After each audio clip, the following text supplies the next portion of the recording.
Happy Martin Luther King Jr. Day, guys. Today we celebrate the civil rights legend and reflect not only on how far we've come, but how far we still have to go.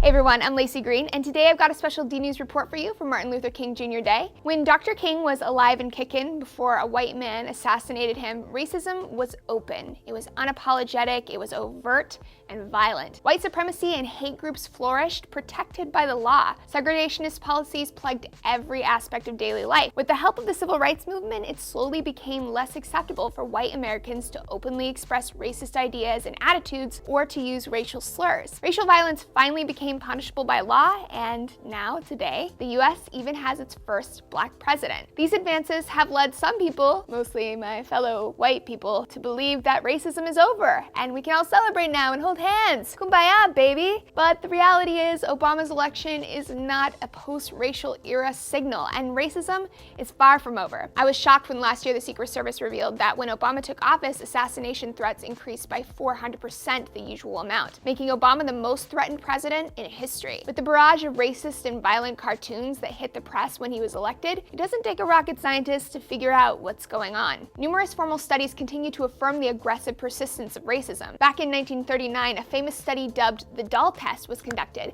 Black children were shown 4 dolls that were identical except for their skin color. The children were then asked questions like, which is the nicest? Which doll do you like the best? Which is the most beautiful? The children overwhelmingly favored the white dolls. The children also drew themselves as white. The study was used in the Brown v. Board case and provided evidence of self-hatred inflicted by prejudice and discrimination. Fast forward to 2006 when the study was conducted again, and the results were very similar. Researchers found that white kids overwhelmingly associated white skin with anything positive. The darker the skin, the more likely they were to associate it with something negative. Justice still has not been served for Dr. King and the nonviolent activists of the civil rights movement, as racist attitudes and prejudice are still very much a part of our society. One of the main places racial inequality rests is in the deep and persistent gap between blacks and whites' socioeconomic situations. As Dr. King himself said, quote, "We've developed the greatest system of production that history has ever known.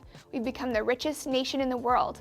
At least 1/5 of our fellow citizens are still bound to a miserable culture of poverty." The statistics may have changed, but Dr. King's words still ring true today, where poverty and race are intimately tied. Today, people of color are 3 times more likely to be living in poverty and are unemployed at a rate 2 times greater than white Americans. Another persistent racial injustice at the fore in the US is racial profiling and the over-policing of minority groups. A 2008 study of racial profiling in law enforcement found that the stop rate was 34% higher for people of color. The frisk rate was 127% higher, and the arrest rate was 29% higher. When arrest rates increase, then the crime statistics inflate, which allows people to justify racial profiling laws and increase surveillance of minority groups. Racial prejudice then justifies more racial prejudice. And the result? Well, the US imprisons a higher percentage of its black population than South Africans did at the height of apartheid. So there is work to do. We need education and mobilization to unravel these injustices. We need conversations flowing, acknowledgement, and personal reflection. As we celebrate a great man on Martin Luther King Jr. Day, I can think of no better way for us to honor